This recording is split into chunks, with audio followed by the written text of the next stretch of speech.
Hey YouTubers, this is Rob Moffat. Good morning. This is my favorite recipe. It's a go-to recipe. It's a never-fail, foolproof recipe. It's very inexpensive and it's delicious. And the best thing about it, besides being delicious and low cost, it takes about 3 or 4 minutes to prepare. If you spent longer than 5 or 6 minutes, you're not doing it right. I put the chicken in with the vegetables, put the lid on, and cook it really slow, and all the liquid comes out and marries with the flavors and then just evaporates until you're left with flavor coating everything.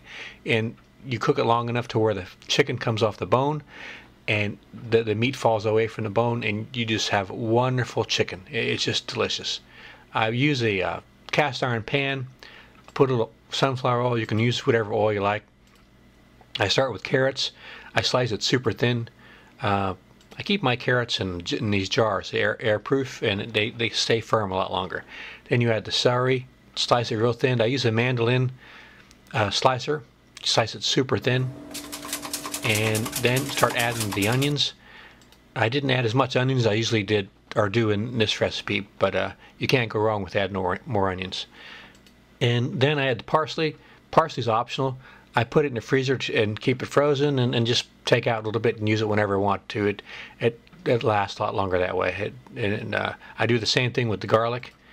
Then you put the chicken in frozen, put some spices on. I like turmeric for the color, and then I add a little Worcestershire sauce or American soy sauce.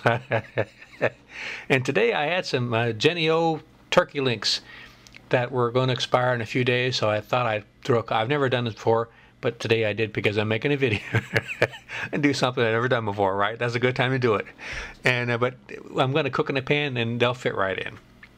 And the potatoes, I like the red potatoes, but I've used all different types, even sweet potatoes. But the red potatoes work best with this. And you're just going to cut them in half, put them in there, and put the lid on.